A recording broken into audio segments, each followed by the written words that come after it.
بسم اللہ الرحمن الرحیم رب اشرح لی صدری ویسر لی امری واحلل عقدۃ من لسانی یفقہوا قولی۔ السلام علیکم ورحمۃ اللہ وبرکاتہ۔ وعلیکم السلام ورحمۃ اللہ وبرکاتہ۔ آپ سب پر اس عظیم ہستی کا سایہ ہو جس کی محبت میں خالق کائنات نے اس کائنات کو خلق کیا۔ ناظرین فیصل آپ سب کو خوش آمدید کہتی ہوں ہمارے سلسلے وار پروگرام لٹل بلیورز میں۔ آج جو لٹل بلیورز ہمارے ساتھ موجود ہیں ان کا تعارف جانتے ہیں۔ جی بیٹا۔ ہبہ زہرا، بنین زہرا، دانیہ زہرا، ثانیہ زہرا۔ آج کا پروگرام اگر دیکھا جائے تو ہمارے پچھلے ہی پروگرام کا آلموسٹ کنٹینیویشن ہے۔ پچھلے پروگرام میں ہم نے ذکر کیا تھا رمضان کی اہمیت کے حوالے سے، اور جو معصومین علیہم السلام کے فرامین ہیں رمضان کی برکات کے حوالے سے، اس کو ہم نے جاننے کی کوشش کی تھی۔ آج آگے ہم اس میں ڈسکس کریں گے کہ روزے کے روحانی اور جسمانی فوائد کیا ہے۔ یہ بات تو ہم سب کے لیے روزے روشن کی طرح آیا ہے کہ روزہ ہم رکھتے ہیں قرب الہی کے لیے، ہم روزہ رکھتے ہیں تقوی کے حصول کے لیے، لیکن جتنے بھی ارکان جو اسلام میں ہم پر واجب قرار دیے گئے ہیں ان کا کچھ نہ کچھ ہمارے جسمانی طور پر بھی یقیناً اس کے فوائد ہیں جو شاید ہم پہلے نہ جانتے ہوں، لیکن وقت کے ساتھ ساتھ سائنس اس کو، ماڈرن سائنس اس کو پروف کر رہی ہے۔ اور اس کے علاوہ روحانی فوائد کا تو کچھ ذکر ہم نے پچھلے پروگرام میں بھی کیا تھا، اور آج ہم اس کو ڈیٹیل میں انشاءاللہ ڈسکس کریں گے۔ تو ہم کچھ ریویژن سے اسٹارٹ کرتے ہیں کہ روزہ جسے عربی زبان میں ہم صوم یا صیام کہا جاتا ہے، فقہی اعتبار سے صوم کے کیا معنی ہیں؟ کثرت قربت کے لیے کثرت قربت کے ساتھ صبح کی اذان سے مغرب کی اذان تک مبطلات روزہ سے پرہیز کے ہیں۔ علامہ ہلی کی تعریف کے مطابق صبح طلوع فجر سے مغرب تک مبطلات روزہ سے پرہیز کرنے کا نام روزہ ہے۔ بعض فقہ کے مطابق نفس کو مبطلات روزہ سے پرہیز کرنے کا پر آمادہ کرنا ہے۔ ماشاءاللہ، فقہ اعتبار سے تو ہماری بچی نے بہت اچھی طرح سے اس کو ڈیفائن کیا۔ اب ہم جانیں گے کہ ڈکشنری میں اگر لغوی اعتبار سے ہم جاننا چاہیں تو اس کے کیا معنی ہیں۔ لغت میں کلمہ صوم کے معنی ہے کسی چیز سے پرہیز کرنا یا کسی چیز کو ترک کرنا۔ بالکل بہترین۔ خداوند کریم نے اپنے لیے بندوں کے لیے جتنی بھی عبادات واجب قرار دی ہے اس میں کچھ نہ کچھ فوائد پوشیدہ ہے، جیسے میں نے آپ لوگوں کو بتایا۔ اگر اگزامپلس کے طور پر ہم بات کریں تو سب سے جو ضروری اور ہم پہ سب سے پہلے جو رکن واجب ہے وہ ہے نماز۔ 5 وقت کی نماز ہم ادا کرتے ہیں، لیکن اس میں جتنی بھی آپ کی فزیکل موومنٹس ہیں وہ آپ کی پوری باڈی کو انوالو کرتی ہیں، آپ کے تمام جوائنٹس اس میں انوالو ہوتے ہیں، اس میں کام کرتے ہیں۔ اور اگر آج ماڈرن سائنس کو دیکھا جائے تو وہ اس بات کو پروف کرتی ہیں کہ نماز میں، اور اسپیشلی جب ہم سجدے کی حالت میں جاتے ہیں تو آپ کو اندازہ ہے کہ ہمارے فزیکلی وہ ہمارے لیے کتنا فائدہ مند ہے۔ ہمارے دماغ کو سب سے زیادہ ہماری باڈی میں آکسیجن کی ضرورت ہوتی ہے، بلڈ کی ضرورت ہوتی ہے۔ آلموسٹ یہ کہا جاتا ہے کہ 70 to 80% جو آکسیجن ہم انہیل کرتے ہیں وہ کہاں استعمال ہوتی ہے؟ ہمارے دماغ میں۔ اور آکسیجن کیسے پہنچتی ہے؟ خون کے ذریعے۔ اور خون کیسے سرکولیٹ ہو کر آپ کے دماغ میں جاتا ہے؟ جب آپ سجدے میں جاتے ہیں اور آپ دن میں 5 وقت نماز پڑھتے ہیں، اور اتنی رکعت 17 رکعت ہماری نماز ہوتی ہیں، تو ہم اتنی دفعہ 2 سجود ہر رکعت میں ہوتے ہیں، تو کتنی دفعہ ہم اپنے اس پوزیشن میں جاتے ہیں جس سے ہمارے ذہن کو تقویت ملتی ہے۔ تو سائنس بھی آج اس چیز کو ایکسیپٹ کرتے ہیں، اور یوگا میں اور ایکسرسائزز میں ان چیزوں کو، ان ایکشنز کو ایڈ کیا گیا ہے۔ حج کے حوالے سے اگر ہم بات کریں تو حج کا جو ایک معاشرتی پہلو ظاہر ہے، وہ خدا کی قربت کے لیے ہم حج کے لیے جاتے ہیں، اور حج ہم پر واجب ہے کچھ شرائط کے ساتھ۔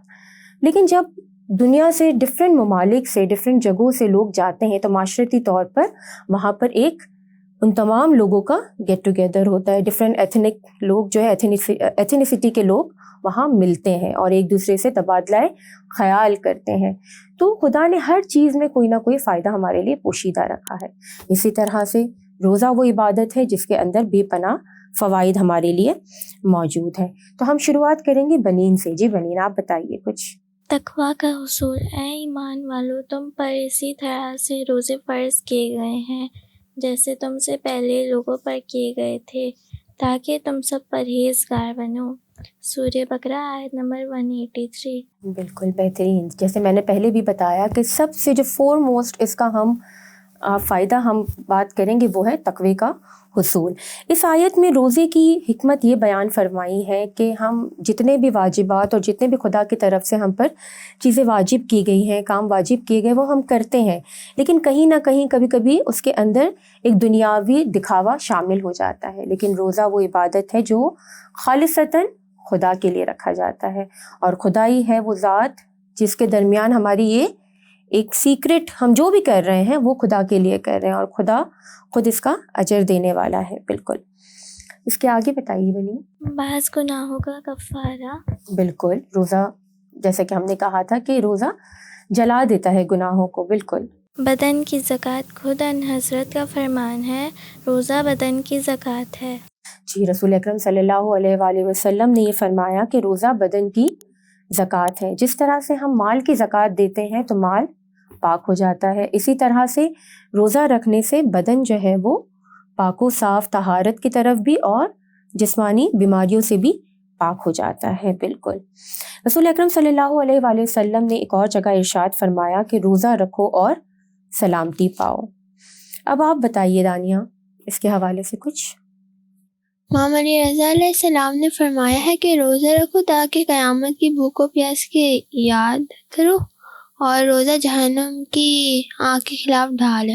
بالکل، اس سے مراد صرف یہ نہیں ہے کہ روزہ جو ہے دوزخ کی آنکھ سے ڈھال ہے، بلکہ وہ ہمیں گناہوں سے بھی دور رکھتا ہے، یعنی گناہوں کے خلاف بھی روزہ ایک ڈھال کے طور پر کام کرتا ہے۔ ہبا، آپ اپنا انکلوژن دیجیے بیٹا اس بارے میں۔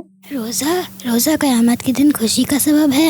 بالکل، دنیا و آخرت کے غم سے نجات کا سبب ہے۔ بالکل، دعا مستجاب ہونے کا سبب ہے، خاص طور پر افطار کے وقت۔ مستجاب دعا کے لیے بالکل بہترین، یہ بات تو ہم سب جانتے ہیں، افطار کے وقت سب مل کر بیٹھتے ہیں، اور بچپن سے یہ عادت ہمارے اپنے گھر میں کروائی جاتی ہے کہ ہم افطار سے پہلے دعا پڑھتے ہیں۔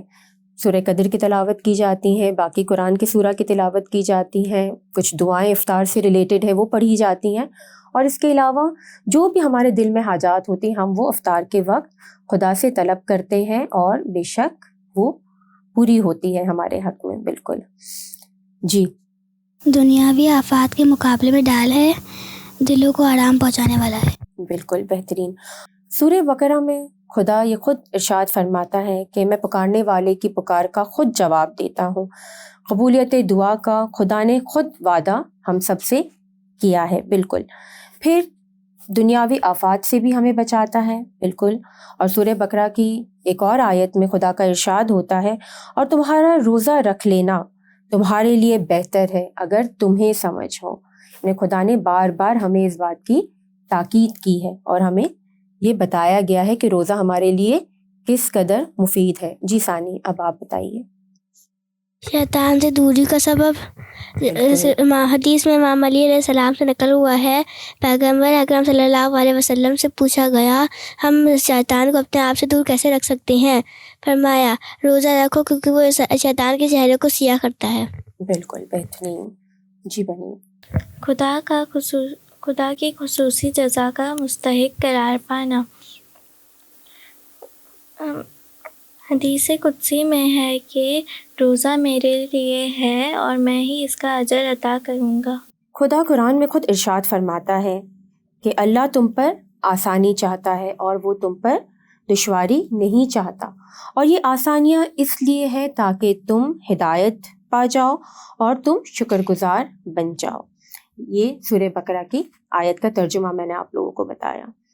گویا روزے کی حکمت یہ بیان کی گئی ہے، خداوند عالم چاہتا ہے کہ انسان کو ایسی کچھ چھوٹی چھوٹی مشکلات کے ذریعے بہت بڑی بڑی مشکلات سے خدا نجات دے دیتا ہے، اور بڑی منزلت تک خدا ہمیں پہنچاتا ہے۔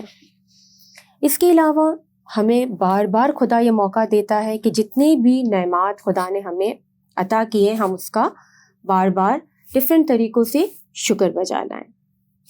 جی دانیہ، آپ کچھ ایڈ کرنا چاہ رہی تھیں؟ نہج البلاغہ میں امام علی علیہ السلام نے فرمایا ہے کہ اللہ تعالیٰ نے روزے کو بندوں میں روح اخلاص پیدا کرنے کے لیے واجب کیا ہے۔ بالکل بہترین. جی امام علی علیہ السلام نے ایک اور جگہ پر ارشاد فرمایا ہے کہ اللہ تعالیٰ نے روزے کو لوگوں کا خلوص آزمانے کے لیے واجب کیا ہے. بالکل، جیسے ہم نے پہلے بتایا کہ یہ وہ عبادت ہے جو صرف ہمارے اور خدا کے درمیان ہے، تو اس میں ہمارا خلوص ہی سب سے زیادہ کاؤنٹ ہوتا ہے. بالکل ایویڈنٹ ہے. جی اس کے علاوہ رمضان المبارک میں جو روزے رکھنے والا انسان جو روزے دار ہوتا ہے اس کے اندر بہت زیادہ چاہت پیدا ہو جاتی ہے جنت حاصل کرنے کی، یعنی بہشت کی طرف رغبت ہوتی ہے انسان کو، اور ہم ہر وہ کام کرنا چاہتے ہیں جس سے ہمیں زیادہ سے زیادہ ثواب حاصل ہو. مثلاً کیا ایکسٹرا آپ کچھ اس طرح کی چیزیں کرتے ہیں، جیسے قرآن کی تلاوت ہم زیادہ انجام دینے لگتے ہیں، ہم اور زیادہ ترجمے کے ساتھ کوشش کرتے ہیں اس کی تلاوت کرنے کی. اگر ہم نماز شب کی بات کریں تو نماز شب ہم اور ریگولرلی پڑھنے کی کوشش کرتے ہیں بلا ناغہ. اس کے علاوہ بھی ہم دعاؤں کا زیادہ سے زیادہ ہم تلاوت کرتے ہیں، ان کو پڑھتے ہیں اور کوشش کرتے ہیں کہ نئی سے نئی باتیں سیکھیں، دین کے بارے میں اور زیادہ جانیں. جیسے آپ لوگ راؤنڈ ٹیبل وغیرہ کی کلاسز جوائن کرتے ہیں، کیا نیت ہوتی ہے آپ کی؟ کیا آپ کچھ سیکھنا چاہتے ہیں، علم حاصل کرنا چاہتے ہیں؟ بالکل اسی طرح سے تو انسان چاہتا ہے کہ زیادہ سے زیادہ ان برکات کو حاصل کرے. اس کے علاوہ رمضان المبارک میں انسان جب روزہ رکھتا ہے اور بہشت کی طرف اس کا رغبت بڑھ جاتی ہے تو پیغمبر اکرم صلی اللہ علیہ وآلہ وسلم نے اس بارے میں فرمایا بہشت کے ایک دروازے کا نام ریان ہے، اور یہ وہ دروازہ ہے جس سے روزے دار داخل ہوں گے. بالکل، تو انشاءاللہ ہم سب دعا کرتے ہیں کہ خدا ہمیں ان خلوص نیت سے روزہ رکھنے والوں میں شمار کریں، اور انشاءاللہ ہم سب اس دروازے سے گزر کر بہشت میں داخل ہوں انشاءاللہ. جی بنی آپ بتائیے. امیر اور غریب میں برابری. امام جعفر صادق علیہ السلام نے فرمایا اللہ تعالیٰ نے روزے اس لیے فرض کیے تاکہ امیر و غریب میں برابری قائم ہو. بالکل بہترین. یہ بھی ایک ایسا معاشرتی اور روحانی فائدہ ہے کہ انسان جو ہے اس تکلیف کو محسوس کرتا ہے جو غربا اور فقیر ایسی حالت میں محسوس کرتے ہیں جب انہیں ان نعمتوں کی فراوانی نہیں ہوتی، اور ہم اور زیادہ شکر گزار بن جاتے ہیں. جی روزہ بدن کی تندرستی کا سبب ہے. رسول اکرم صلی اللہ علیہ وسلم نے فرمایا روزہ رکھو اور سلامتی پاؤ. بالکل سلامتی پاؤ. بہترین. پیغمبر اکرم کی ایک مشہور حدیث ہے کہ روزہ رکھو اور صحیح ہو سالم ہو جاؤ. بالکل. اب ہم جیسے بدن کی سلامتی کی بات کر رہے ہیں کہ ہمارے جسم کے لیے روزہ کتنا امپورٹنٹ ہے، کتنا فائدہ مند ہے. اگر آپ لوگوں نے اس بارے میں سنا ہو یا اس بارے میں آپ کو تھوڑی سی نالج دیتی چلوں یہاں پر کہ ہماری باڈی میں بہت سارے ایسے مادے، ایسی چیزیں جمع ہو جاتی ہیں جو ہماری باڈی کے لیے، ہمارے خون کے لیے، ہمارے جسم کے اعضاء کے لیے اچھی نہیں ہوتی ہے، لیکن چونکہ ہم مسلسل اپنی باڈی میں جو ہے وہ فیول ڈالتے رہتے ہیں، کھانا ڈالتے رہتے ہیں، اسے موقع نہیں ملتا کہ ان فاسد مادوں کو اپنے جسم سے خارج کر سکے، باہر نکال سکے. لیکن جب ہم فاسٹنگ کرتے ہیں، ہم روزہ رکھتے ہیں، تو اس وقت ہوتا ہے کہ جو وہ ٹائم پیریڈ ہوتا ہے اس میں ہمارے جو لیور ہے، ہمارے ڈفرینٹ اور آرگنز ہیں، ان کو کام کرنے کا اور ریسٹ کرنے کا موقع ملتا ہے. اور اس طرح سے جو جنہیں ہم فری ریڈیکلز کہتے ہیں، کچھ ایسی چیزیں ہماری باڈی میں ہوتی ہیں جو ہمارے جسم سے نکل جاتی ہیں، جس سے ہمارا جسم اگین تندرستی کی طرف آتا ہے. بہت ساری بیماریوں کے بارے میں اگر آپ ڈاکٹرز کے پاس کبھی گئے ہوں تو وہ کیا کہتے ہیں ہمیشہ؟ آپ کو غذا میں احتیاط کرنی ہے. بالکل. اور اکثر و بیشتر وہ وزن کم کرنے کے لیے کہتے ہیں، یعنی غذا کا اعتدال میں استعمال کرنا ہمیشہ ہمارے باڈی کے لیے بہت بہتر ہے. پیغمبر اکرم صلی اللہ علیہ وآلہ وسلم کی ایک حدیث میں ذکر ہوا ہے کہ معدہ تمام بیماریوں کا گھر ہے اور امساک کرنا تمام دواؤں سے بہتر ہے، یعنی اعتدال میں رہ کر کھانا پینا اور صحیح غذا کھانا ہمارے لیے بہترین ہے. اگر ہم بہت سارے ریسرچز کی بات کریں تو اس میں یہ چیز پروو ہو چکی ہے کہ رمضان المبارک میں بہت ساری ایسی چیزیں جیسے ہم یہ کہہ سکتے ہیں کہ رولز کو بریک کرنا، ٹریفک رولز کو فالو نہ کرنا، کچھ جو کمیونٹی میں اور ہمارے معاشرے میں کچھ برائیاں ہوتی ہیں اس کا گراف کافی حد تک کم ہو جاتا ہے. لوگ آپس میں لڑنا جھگڑنا کم کر دیتے ہیں، اپنے نفس پر، اپنے آپ پر قابو کرتے ہیں, اپنے غصے پر قابو کرتے ہیں, اس سے کیا ہوتا ہے ایک ہارمنی اور ایک اچھا معاشرہ جو ہے وہ تشکیل پاتا ہے. اس کے علاوہ جسمانی طور پر تو میں آپ کو بتا ہی چکی کہ وہ کتنے زیادہ فائدہ مند ہے. آج کل آپ لوگوں نے سنا ہوگا انزائٹی, ڈپریشن, چھوٹے چھوٹے بچے اس بارے میں بات کر رہے ہوتے ہیں. ایسا ہوتا ہے ایگزامس کے وقت بہت زیادہ انزائٹی ہو رہی ہے, سمجھ نہیں آ رہا, ڈپریشن ہو رہا ہے, سر میں درد ہو رہا ہے, بہت زیادہ آپ ٹینشن لیتے ہیں. لیکن روزہ ہمیں ان تمام چیزیں اور جتنی بھی ہماری اس طرح کی کیفیت ہے اس میں بھی بہت فائدہ مند ہے ہمارے لیے. میرے خیال میں ہمارے دیکھنے والوں نے بھی, ہمارے بچوں نے بھی ایک ٹرم سنی ہوگی, انٹرمیٹنٹ فاسٹنگ. کبھی سنا ہے اس کے بارے میں آپ لوگوں نے؟ آج کل یہ جو ہے طریقہ کار بہت زیادہ رائج ہے, اور ڈاکٹرز بھی اس کو, یا نیوٹریشنسٹ اگر ہم کہہ لیں, تو ہمیں بہت زیادہ اس بارے میں تاکید کرتے ہیں کہ انٹرمیٹنٹ فاسٹنگ کی جائے. یعنی دن کا کچھ ایسا حصہ ہے جس میں آپ غذا کا استعمال کریں اور باقی وقت میں آپ فاسٹنگ کریں, روزہ رکھیں. آلدو یہ جنہوں نے پروف کیا ہے ان میں لوگ جو ہے وہ مسلمان نہیں ہیں, لیکن وہ اسی کے ذریعے اس بات کو پروف کر رہے ہیں اور اس بات کو وہ ایکسیپٹ کر رہے ہیں کہ اسلام میں جتنے بھی احکام دیے گئے ہیں وہ ہمیشہ انسان کی بھلائی کے لیے اور فلاح و بہبود کے لیے ہے. اب ہم چلتے ہیں ایک ایکٹیویٹی کی طرف. ہم نے اپنے بچوں کے لیے 2 کارڈ شیٹس تیار کی ہیں جس میں جسمانی فوائد روزے کے, اور ایک کارڈ شیٹ پر روحانی فوائد کے بارے میں. آپ کو یہ سلپس ہیں جو جمبلڈ اپ سلپس ہیں, ٹھیک ہے. ہم 2 ٹیمز بنائیں گے یہاں پر, ٹیم اے اور ٹیم بی. ٹیم اے کا کام یہ ہوگا کہ جو جسمانی فوائد ہیں ان سلپس کو الگ کر کے اس کارڈ شیٹ پہ وہ پیسٹ کریں گے, اور جو ٹیم بی ہے وہ روحانی فوائد کو الگ کر کے اور کارڈ شیٹ پہ پیسٹ کریں گی. تو آئیے چلتے ہیں اپنی ایکٹیویٹی کی طرف. بسم اللہ الرحمن الرحیم. یا علی یا عظیم یا غفور یا رحیم. انت الرب العظیم الذی لیس کمثلہ شیء وهو السمیع البصیر. وهذا شهر عظمته وكرمته وشرفته وفضلته على الشهور. وهو الشهر الذي فرضت صيامه علي. وهو شهر رمضان الذي أنزلت فيه القرآن. ہمارے دونوں گروپس نے الحمدللہ آلموسٹ 7 ہی ٹاسک کو کمپلیٹ کیا. اب دیکھتے ہیں بچوں نے کس طرح سے ان سلپس کو آئیڈینٹیفائی کر کے اس پر پیسٹ کیا ہے. جی ہبا اسٹارٹ کیجیے بیٹا. روزے کے جسمانی فوائد: ہڈیوں کا بون میرو اچھی طرح کام کرتا ہے, بالکل, بلڈ سرکولیشن بڑھتا ہے, انسان اپنے جسم کو ہلکا پھلکا محسوس کرتا ہے, بہترین, برے معدے جسم سے نکل جاتے ہیں. جی بالکل, یہ ساری چیزوں کا ذکر ہم اپنے پروگرام میں بھی کر چکے ہیں. جی وزن میں کمی ہوتی ہے, ذہنی دباؤ میں کمی آتی ہے, اسکن گلو کرتی ہے, بہت سی بیماریاں دور ہوتی ہیں. بالکل. جی دانیہ. روزے کے روحانی فوائد: انسان گناہوں سے دور ہوتا ہے, اللہ گناہوں کو معاف کر دیتا ہے, غریبوں کے لیے ہمدردی کا جذبہ پیدا ہوتا ہے,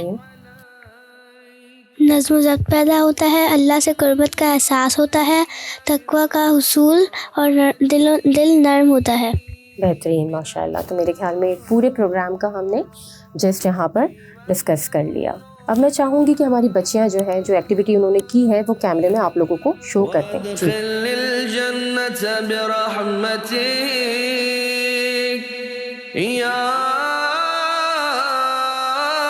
اب ہمارا پروگرام اختتامی مراحل میں داخل ہو چکا ہے. ہم سب کو اجازت دیجیے گا, اپنی دعاؤں میں یاد رکھیے گا. اللہ حافظ.